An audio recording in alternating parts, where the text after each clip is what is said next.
சண்டைக்கோழி serial நாளைக்கான எபிசோடில் என்ன நடக்க போகுதுன்னு பார்க்கலாம் வாங்க. அதுக்கு முன்னாடி என்னுடைய சேனலை நீங்கள் சப்ஸ்கிரைப் பண்ணலைன்னா மறக்காமல் சப்ஸ்கிரைப் பண்ணிக்கோங்க. பக்கத்தில் இருக்கிற பெல் பட்டனையும் ப்ரெஸ் பண்ணிக்கோங்க. நந்தினி வந்துட்டு மகாவை திட்டிக்கிட்டே இருக்காங்க. உனக்கு எவ்வளோ தைரியம் இருந்தால் என் மருமகளையே நீ தள்ளி விடுவேன்.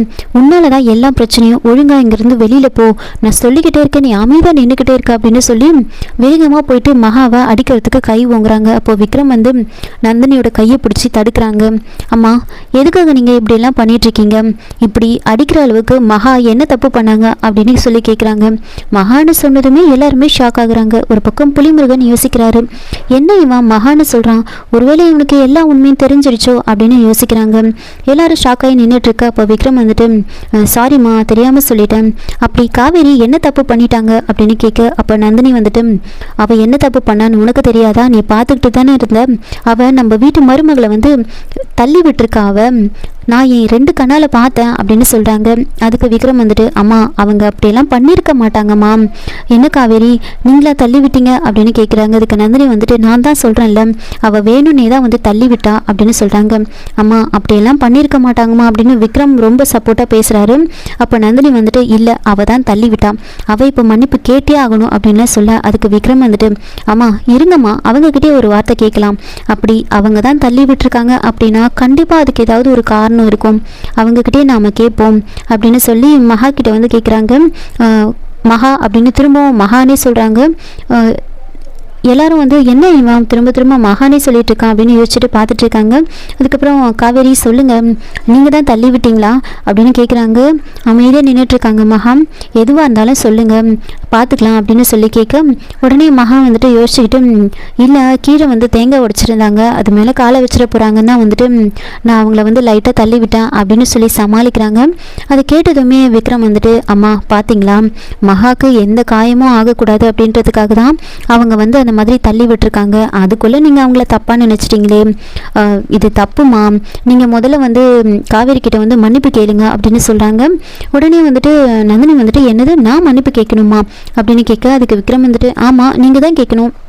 இப்போ நீங்கள் தானே சொன்னீங்க தப்பு பண்ணால் மன்னிப்பு கேட்கணுன்னு. இப்போ நீங்கள் மன்னிப்பு கேளுங்க. அவங்க எந்த தப்பும் பண்ணலை, அவங்க நல்லது தான் பண்ணியிருக்காங்க, நீங்கள் மன்னிப்பு கேட்டு தான் ஆகணும் அப்படின்னு சொல்ல, நந்தினி வேறு வழி இல்லாமல் மகா கிட்ட சாரி சொல்கிறாங்க. சாரி சொல்லிவிட்டு சரி கிளம்பலாம் அப்படின்னு சொல்கிறாங்க.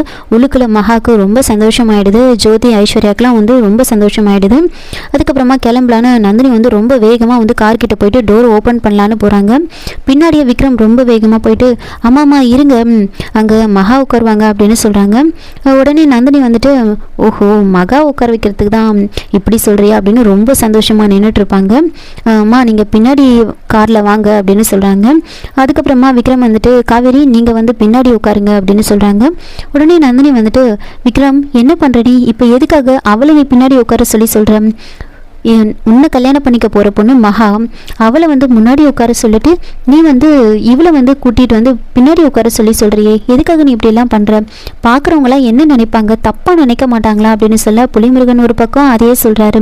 மாப்பிள்ள, நீ கட்டிக்க போகிற பொண்ணை தனியாக உட்கார வச்சுட்டு இந்த பொண்ணு கூட ஜோடியாக உட்காந்துட்டு போனா யாராவது ஏதாவது சொல்ல மாட்டாங்களா அப்படின்னு கேட்க, அதுக்கு விக்ரம் அம்மா, நான் காரணமாக தான் உட்கார சொல்கிறேன் அப்படின்னு சொல்கிறாங்க. அதுக்கு நந்தினி, அப்படி என்ன காரணம் அப்படின்னு கேட்குறாங்க. எனக்கு ஆஃபீஸ் விஷயம் எல்லாமே மறந்து போயிடுச்சு, அதெல்லாம் பற்றி நான் அவங்கக்கிட்ட கேட்கணும், அவங்களுக்கு தானே எல்லாமே தெரியும், அதனால் அவங்கக்கிட்ட நான் கேட்டு தெரிஞ்சுக்கலாம் தான் பின்னாடி உட்கார சொல்கிறேன். நீங்கள் என்னமோ தப்பு அப்படி இப்படின்னு பேசிகிட்டு இருக்கீங்க, இதில் என்னமா இருக்குது அப்படின்னு கேட்க, அதுக்கு நந்தினி இங்கே பாரு விக்ரம், இப்போ எதுக்கு தேவையில்லாமல் நீ டென்ஷன் ஆகிட்டு இருக்க? உனக்கு என்ன ஆஃபீஸ் விஷயத்தை தெரிஞ்சுக்கணும், அவ்வளோதானே. உன் பிஏ கிட்ட சொன்னால் டெய்லி அப்டேட்ஸு, டாக்குமெண்ட்ஸு, மற்ற எல்லா விஷயத்தையும் உன் டேபிளில் கொண்டு வச்சுட்டு போகிறாங்க, அப்போ நீ பார்த்து தெரிஞ்சுக்கோ அப்படின்னு சொல்கிறாங்க. அதுக்கு விக்ரம் அம்மா, எனக்கு அதுக்கெல்லாம் டைம் இல்லை, நான் காரில் போகும்போதே அப்படியே கேட்டு தெரிஞ்சுப்பேன், அதனால தான் நான் கூட வர சொல்கிறேன். நீங்கள் எனக்கு தேவையில்லாமல் சஜஷன் சொல்கிறத விட்டுட்டு பின்னாடி வர காரில் வாங்க அப்படின்னு சொல்லிட்டு, விஜயும் என் கூட வரணும், விஜய் தான் கார் டிரைவ் பண்ண போகிறேன் அப்படின்னு சொல்லி விஜயை கூட்டிகிட்டு விக்ரம் அங்கேருந்து கிளம்புறாரு. விஜய் முன்னாடி அவங்க நந்தினி செட் பண்ண மகா முன்னாடி உட்காந்துட்டு வருவாங்க. பின்னாடி விக்ரமும் மகாவும் வந்து ஜோடியாக உட்காந்துட்டு போகிறாங்க. கார் அங்கேருந்து போனதுக்கப்புறமா ஜோதிக்கு வந்து ரொம்ப சந்தோஷமாயிடுது. புலிமுருகனும் நந்தினி வந்து ரொம்ப டென்ஷனாக நின்றுட்டு இருப்பாங்க. ஜோதி வந்து நந்தினி கிட்ட வந்து சொல்கிறாங்க, பாத்தியா என்ன நடந்துச்சு பாத்தியா, நீ கூட்டிகிட்டு வந்த மகா முன்னாடி தனியாக உட்காந்துக்கிட்டு போகிறா, என்னோட பொண்ணு ஜோடியாக எப்படி ஜம்முன்னு உட்காந்துட்டு போகிறா பாத்தியா அப்படின்னு வந்து நந்தினி வந்து கிண்டல் அடிக்கிறாங்க. நந்தினி பயங்கரமாக வந்து டென்ஷன் ஆகுறாங்க. காரில் போயிட்டு இருக்கும்போது விக்ரம் வந்துட்டு மகா கிட்ட வந்து பேசுகிறாங்க, காவேரி எனக்கு லாஸ்ட் 1 இயராக ஆஃபீஸில் என்னெல்லாம் நடந்துச்சு அப்படின்னு தெரிஞ்சுக்கணும், அதெல்லாம் நீங்கள் கொஞ்சம் சொல்ல முடியுமா அப்படின்னு கேட்டதுமே வந்துட்டு மகா வந்து முழிச்சுக்கிட்டு இருக்காங்க. ஒரு பக்கம் விஜய் வந்து யோசிக்கிறாரு, ப்ரோ இது நீ என்கிட்ட கேட்டாலே என்னால் சொல்ல முடியாது, அவங்களும் உன்ன மாதிரி தான் ப்ரோ, அவங்க யார் என்னன்னு தெரியாமலே இங்கே வந்திருக்காங்க, அவங்களும் வந்து எல்லாமே வந்து மறந்துட்டாங்க, அவங்க கிட்ட போய் கேட்டால் அவங்க எப்படி சொல்லுவாங்க, எப்படி சமாளிக்க போகிறாங்கன்னு தெரியலையே அப்படின்னு விஜய் ரொம்ப டென்ஷனாக வந்து ட்ரைவ் பண்ணிட்டு இருப்பாரு.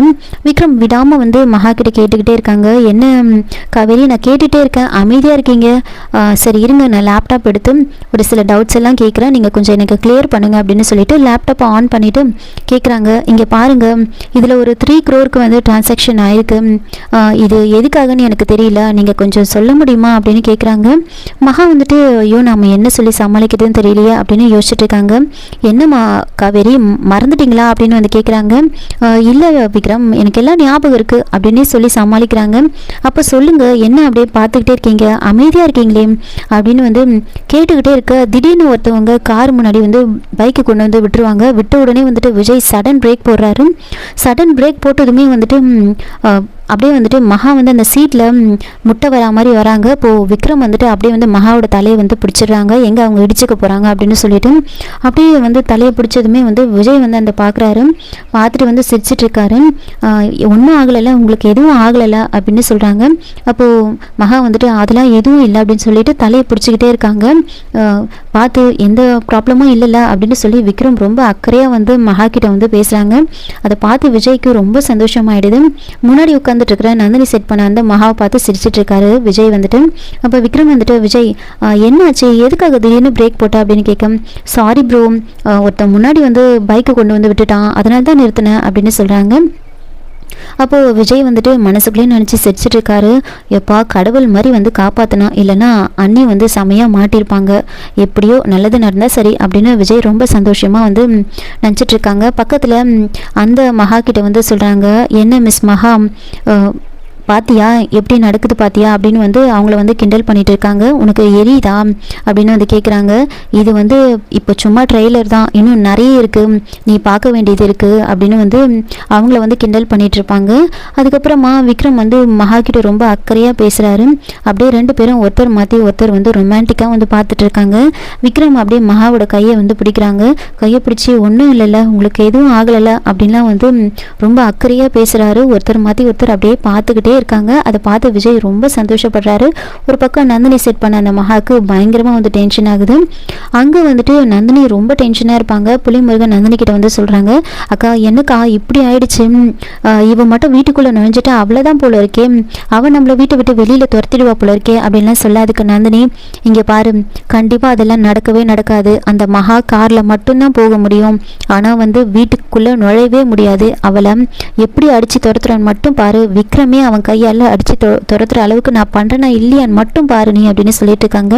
அக்கா அந்தளவுக்கு நீ பிளான் வச்சிருக்கியா அப்படின்னு கேட்க, ஆமாடா இன்னும் கொஞ்சம் நேரத்தில் அது நடக்க போகுது பாரு அப்படின்னு சொல்கிறாங்க.